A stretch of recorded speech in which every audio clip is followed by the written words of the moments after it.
2024 startet für unser Projekt All in All Inclusive mit einer Berichterstattung, die wahrscheinlich jetzt schon zu einer der größten Berichterstattungen überhaupt gehört. Nicht nur, dass wir dafür knapp 15 Stunden Flug auf uns nehmen, nein, der Kern unserer Berichterstattung findet auf einem Kreuzfahrtschiff statt. Nicht nur CMM Marketing, sondern auch vor allem Pflasterbaumanufaktur Hermesdorf hat es uns möglich gemacht, eine Berichterstattung über die Inklusionsarbeit bzw. die Barrierefreiheit auf der 70.000 Tons of Metal zu drehen.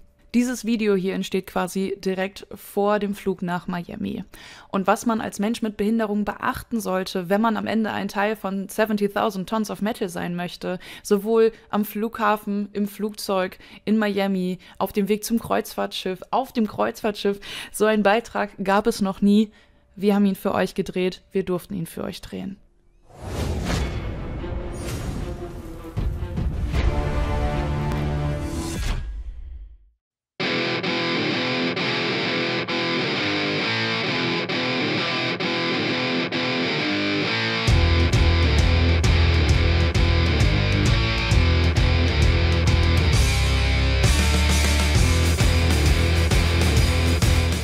Seit 2011 findet das Metal Festival 70.000 Tons of Metal auf verschiedensten Kreuzfahrtschiffen statt.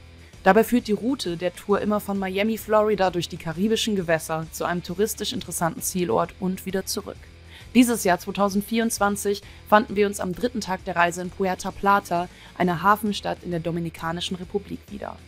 Auf der 5-tägigen Tour spielen jährlich zwischen 41 und 60 Bands aus verschiedensten Metal-Genres an Bord. Inklusive der Besatzung befinden sich immer zwischen 3.500 und 5.300 Personen auf dem jeweiligen Schiff und Menschen aus bis zu 71 Nationen. All das macht es zur größten Metal-Kreuzfahrt der Welt. Um das alles erleben zu können und ein Teil dieses Mega-Events sein zu können, ist es von Deutschland aus natürlich erstmal notwendig, dass wir in den Flieger steigen und die Reise nach Miami antreten. Um auch als Mensch mit Behinderung sicher ans Ziel zu kommen und sicher reisen zu können, ist es ganz wichtig, sich mit der Fluggesellschaft auseinanderzusetzen und sich dort Informationen einzuholen. Für Menschen mit Behinderung gilt in der EU grundsätzlich erstmal eine Beförderungspflicht auf Flügen, die in der EU landen oder starten, oder einen Transfer auf einem EU-Flughafen vorsehen. Mögliche Ausnahmen gibt es wenige. Generell gibt es spezielle Rechte für Menschen, die mit einer Behinderung oder Krankheit eine Flugreise antreten. Unter anderem die kostenlose Beförderung von Mobilitätshilfen und die Unterstützung durch Flughafen- und Bodenpersonal. Eine vorherige Anmeldung bei der gebuchten Airline ist dennoch empfehlenswert. Für weitere rechtliche Fragen zum Thema Fliegen mit Behinderung oder Krankheit schaut doch mal auf der Internetseite www.flugrecht.de vorbei. Die einzelnen Flughäfen bieten Reisenden mit Behinderung nach Anmeldung Unterstützung bei den verschiedensten Abläufen wie Pass- und Sicherheitskontrollen, Zoll- und Einreiseformalitäten an. Auch bei internationalen Flügen lohnt es sich, Informationen zum barrierearmen Reisen einzuholen. Da wir unsere Reise nach Miami in Hamburg angetreten haben, zeigen wir euch hier zu Demonstrationszwecken die dazugehörigen Webseiten vom Flughafen Hamburg und Miami Airport. Solltet ihr Fragen zu eurer Reise haben oder Informationen benötigen, schaut am besten auf die Internetseite eures Ab- und/oder Landeflughafens vorbei. Bei 28 Grad landeten wir in Miami. Vom Airport nahmen wir ein Taxi nach Miami Beach, um in das von uns im Vorfeld gebuchte Hostel einchecken zu können. Nicht weit weg vom Hafen von Miami und nicht weit weg vom Strand entfernt, denn obwohl das Schiff erst am Montag ablegte, landeten wir schon am Samstagabend in Florida, um am Sonntag noch eine weitere Tradition vor der größten Metal Cruise der Welt miterleben zu dürfen. Die Heavy Metal Beach Party in Miami Beach. Die Reise nach Miami bzw. der Aufenthalt in Miami und Miami Beach und auch die Heavy Metal Beach Party waren für mich im positiven Sinne sehr, sehr surreal. Trotzdem bin ich, und da kann ich in dem Fall nur für mich sprechen, sehr froh gewesen, dass ich eine Begleitperson an meiner Seite gehabt habe, denn sowohl der Aufenthalt in Miami Beach als auch das Wahrnehmen der Heavy Metal Beach Party wäre für mich alleine aufgrund der Barrieren nicht möglich gewesen. Was super schade gewesen wäre, denn diese Erfahrung mit anderen Metal-Fans am Strand von Miami Beach zu feiern, das ist schon etwas Besonderes. Dennoch alleine aufgrund der Lage am Strand definitiv nicht frei von Barrieren. Nach dem Strandbesuch geht diese Heavy Metal Beach Party allerdings weiter im gegenüberliegenden Clevelander Hotel, wo die Zugänglichkeit natürlich wieder eine ganz andere ist. Ich kann aus meiner eigenen Perspektive nur sagen, dass ich auch dort froh war, eine Begleitperson an meiner Seite zu haben. Denn es sind einfach natürlich auch viele Menschen. Generell kann ich allerdings auch sagen, dass auch in der USA und auch in Miami Beach die Metal-Community sehr, sehr hilfsbereit ist und immer versucht, alles irgendwie möglich zu machen. Irgendwie möglich machen ist halt leider nicht barrierefrei, aber trotzdem möchte ich diese Erfahrung euch nicht vorenthalten. Trotzdem war es bis zu diesem Zeitpunkt schon eine absolut krasse Erfahrung. So viele Metal-Fans aus der ganzen Welt, eine Beachparty am Strand von Miami Beach, alleine die Stadt Miami und diese ganzen Eindrücke, das war für mich schon sehr, sehr, sehr, sehr wild. Auch hat mich die Hilfsbereitschaft bzw.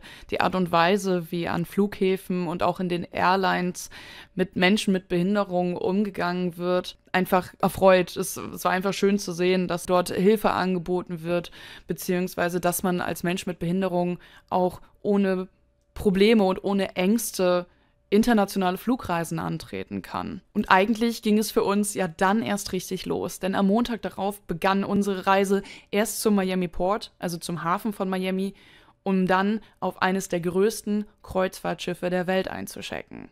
In diesem Jahr, also im Jahr 2024, fand die 70.000 Tons of Metal Cruise nämlich auf der Freedom of the Seas statt. Dieses gigantische Schiff gehört zu Royal Caribbean, dem zweitgrößten Kreuzfahrtunternehmen der Welt. Das Schiff verfügt über 18 Decks, von denen 15 für Passagiere zugänglich sind. Platz für 3.600 Passagiere und insgesamt 4.370 Personen. Eine 4 Deck hohe, 9 Meter breite und 135 Meter lange Einkaufspromenade. Ein Theater mit 1.350 Sitzplätzen, eine Eislaufbahn mit 800 Sitzplätzen im Zuschauerrang, eine Kletterwand, ein sogenannter Flowrider, das ist ein Surfsimulator, eine 2.200 Quadratmeter große Bade- und Erlebnislandschaft inklusive Whirlpools, ein Boxring, ein Basketballfeld in Originalgröße und ein 9-Loch-Minigolfplatz. Zudem ein Spa-Bereich, ein Fitnessstudio, mehrere Restaurants, Bars und Lounges, ein Casino sowie 2 Wasserrutschen auf dem obersten Deck. Das Onboarding auf das Schiff erfolgte über eine Art Gangway. Und nachdem wir eingecheckt und mit dem Sicherheitskonzept vertraut waren, hatten wir die Möglichkeit, erstmal das Schiff zu begutachten. Es war überwältigend. Normalerweise fahren diese Schiffe reguläre Kreuzfahrten. 70.000 Tons of Metal chartert diese Schiffe für die Metal Cruise, welche für viele Besuchende das absolute Highlight des Jahres bedeutet. Einige der Event-Locations auf dem Schiff werden dafür zu Konzert-Locations umfunktioniert. So das Royal Theatre, das Studio B bzw. der Ice Rink, die Star Lounge und ab Tag 2 der Tour auch ein Teil des Pools. Direkt nach dem Onboarding mussten wir die Sicherheitseinweisung durchlaufen. Was sehr praktisch ist, viele Dinge, unter anderem ein Großteil des Sicherheitskonzeptes, waren im Vorfeld schon in der App von Royal Caribbean ersichtlich und auch durchführbar. Generell konnte man die App von Royal Caribbean dazu nutzen, um Restaurantreservierungen, Extraleistungen, Ausflüge zu buchen, sich Informationen über Restaurants einzuholen, etc. Und ja, für mich als Kreuzfahrtschiff-Neuling war das absolut überwältigend. Aber wie barrierefrei bzw.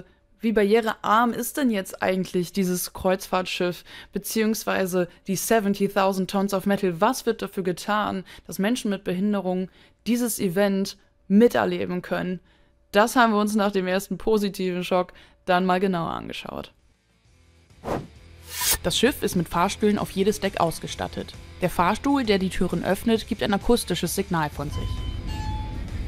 Nice. Im Fahrstuhl sind die einzelnen Decks mit großen kontrastreichen Zahlen angezeigt. Zudem wird das Deck, auf dem der Fahrstuhl hält, auch angesagt. Überall im Schiff verteilt findet man Infotafeln, die einem die Orientierung erleichtern können. Diese mit Touch-Funktion bedienbaren Infotafeln sind nicht nur in verschiedenen Sprachen bedienbar, sondern unter anderem auch mit einer Funktion ausgestattet, die die Bedienfelder weiter nach unten verschiebt. So können die Infotafeln unter anderem auch von Rollstuhlfahrenden oder kleinen Menschen optimal genutzt werden. In den Event-Locations, wie beispielsweise im Royal Theatre, sind im Publikumsbereich Plätze für Rollstuhlfahrende vorgesehen. Auch öffentliche Räumlichkeiten und Wegungen waren breit genug, um sie unter anderem mit einem Rollstuhl nutzen zu können. Viele Durchgänge waren mit automatischen Türen versehen. Auch die Gänge zu den Kabinen sind breit genug, um sie mit einem Rollstuhl passieren zu können, und die Kabinennummern sind auch in Brailleschrift an den Türen zu finden. Auf jedem Schiff von Royal Caribbean ist ein medizinischer Service vorhanden. Auch ist es bereits bei der Buchung möglich, individuelle medizinische Informationen zu hinterlegen. So kann bei Notfällen schnell und spezifisch reagiert werden. Und das ist nur ein Teil der baulichen Maßnahmen, die auf dem Kreuzfahrtschiff Freedom of the Seas zu finden sind, um es allen Menschen zu ermöglichen, mit diesem Schiff zu reisen. 70.000 Tons of Metal chartert diese Schiffe von Royal Caribbean. Das bedeutet, dass es nicht immer das gleiche Schiff sein muss, auf dem das Mega-Event stattfindet. Allerdings ist es immer schon relativ früh bekannt, auf welchem Schiff denn das Event 70.000 Tons of Metal stattfindet. Dementsprechend kann man sich im Vorfeld auf der Website von Royal Caribbean sehr, sehr gute Informationen über die baulichen Maßnahmen der Schiffe einholen. Auch auf der Internetseite zu finden sind die zusätzlichen Leistungen bzw. Dienstleistungen, die Royal Caribbean Menschen mit Behinderung bzw. Menschen, die darauf angewiesen sind, anbietet. Und das hat mich richtig gefreut zu sehen, denn Royal Caribbean hat sich hier wirklich Gedanken gemacht, um auf individuelle Bedürfnisse einzelner Personen eingehen zu können. Wir haben euch die Internetseite einfach mal unten in die Videobeschreibung gepackt. Schaut da gerne einfach mal drüber. Erinnert ihr euch noch an Björn aus unserem Videobeitrag zur Inklusionsarbeit auf dem Rockharz? Auch ihn durften wir auf dem 70.000 Tons of Metal Event wieder treffen und ich habe die Chance einfach mal genutzt und ihn gefragt, wie er als Rollstuhlfahrer denn das Ganze wahrnimmt, das Event, das Schiff und überhaupt die Reise nach Miami. In unserem Gespräch auf dem Pooldeck erzählte mir Björn, dass sich Kreuzfahrtschiffe an sich für ihn immer als relativ barrierearm rausstellen würden. Die Barrieren entstehen für ihn bei 70.000 Tons of Metal vor allem im Zusammenhang mit den Konzerten und ihren Locations. Auch als Fotograf, der auf einen Rollstuhl angewiesen ist, sei es für ihn zum Teil schwierig, in den Pressegraben vor der Bühne zu gelangen, da einige Veranstaltungsorte auf dem Schiff keine Rampen oder Fahrstühle in den Zuschauer- bzw. Pressebereich vor der Bühne anbieten. So hat er sich auf der größten Metal-Cruise der Welt teilweise damit geholfen, die Treppen, Zitat, auf dem Arsch herunter und nach dem Konzert wieder raufzurutschen. Für das Hoch- und Runtertragen des Rollstuhles wurde ihm dann von Menschen geholfen. Ja, Björn ist echt eine verdammt coole Sau und ich habe ihn richtig, richtig ins Herz geschlossen. Ich freue mich auch generell auf all das, was da noch passiert. Da passiert nämlich auch noch einiges und wenn wir uns spätestens auf dem Rockharz wieder treffen. Allerdings spricht er natürlich einen ganz wichtigen Punkt zum Thema Inklusion auf dem Event an. Einige der Locations sind für Menschen, die unter anderem Schwierigkeiten mit der Mobilität haben, aufgrund von Barrieren nicht bis vor die Bühne besuchbar.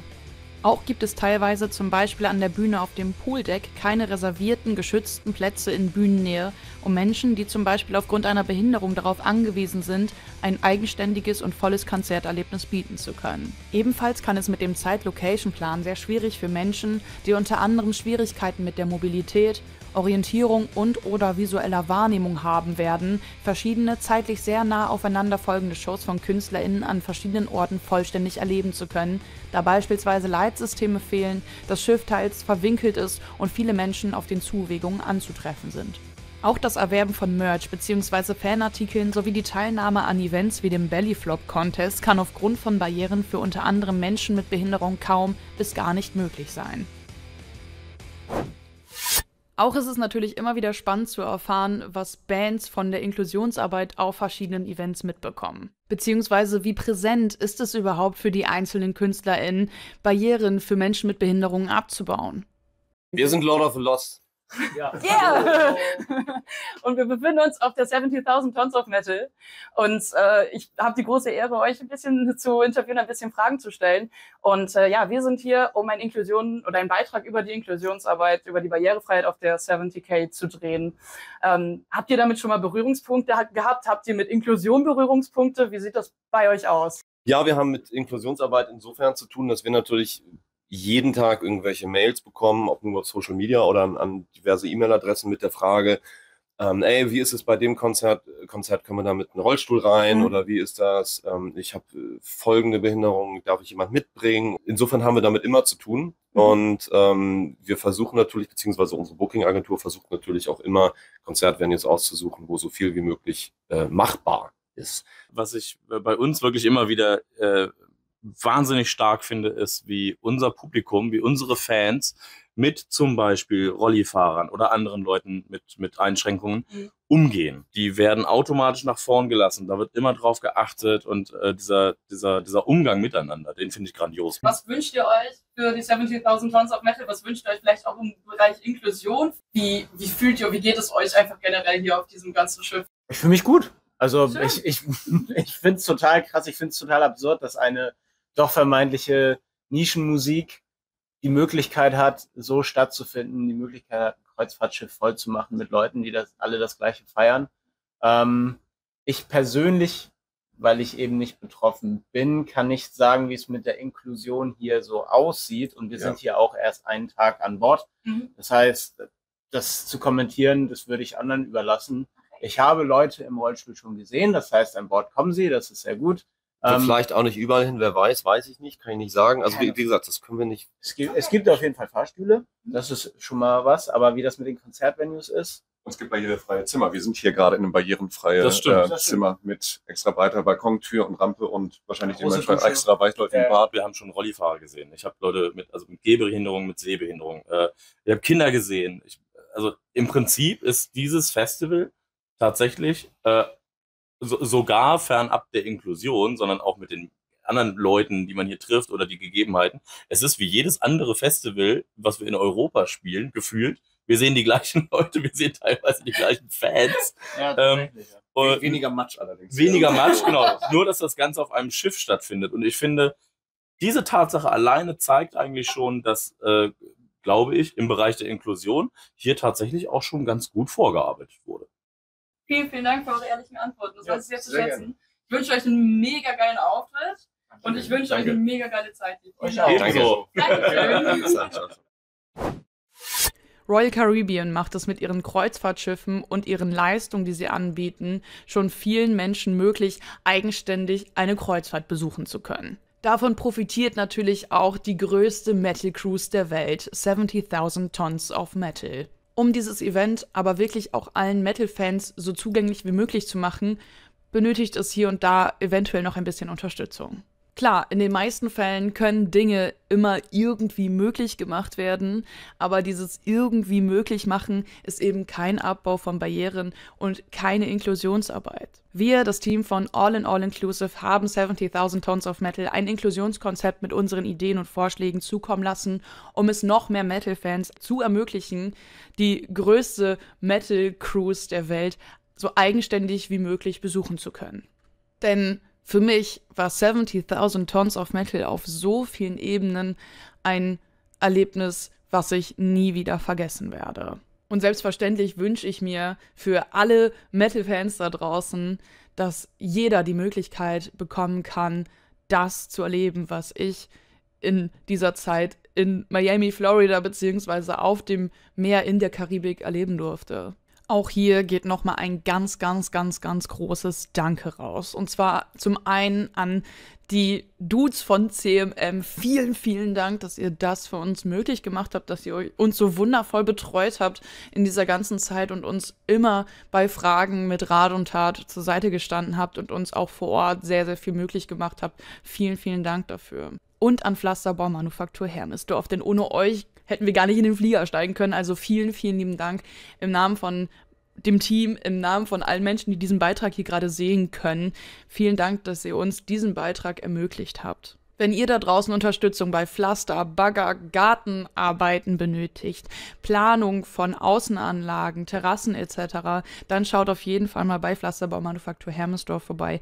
Die super lieben Menschen sind nicht nur sehr, sehr professionell in ihrer Arbeit, sondern haben auch sehr, sehr viel Spaß an der Arbeit. Das ist ein ganz, ganz tolles Team. Es lohnt sich auf jeden Fall, da mal vorbeizuschauen, wenn ihr Hilfe in dieser Richtung braucht. Habt ihr Interesse, Fragen, Anregungen zur Inklusionsarbeit auf verschiedensten Events oder seid ihr Veranstaltende und benötigt Unterstützung bei eurer Inklusionsarbeit auf eurem Event, dann meldet euch sehr, sehr gerne bei uns. Die Social-Media-Kanäle und unsere Kontaktmöglichkeiten habt ihr unten in der Videobeschreibung verlinkt. Am Ende bleibt mir nur zu sagen, vielen, vielen Dank an das Team, welches diesen Beitrag überhaupt erst möglich gemacht hat. Vielen Dank an meinen Kameramann, der mich begleitet hat. Vielen Dank an den Menschen, der gerade im Schnittprogramm sitzt oder am Schnittprogramm sitzt und dieses Video für euch hier schneidet. Vielen Dank fürs Zuschauen. Vielen Dank für die Möglichkeit, den allerersten Beitrag über die Inklusionsarbeit auf der größten Heavy-Metal-Cruise der Welt zu drehen. Die Inklusionsarbeit auf der 70,000 Tons of Metal.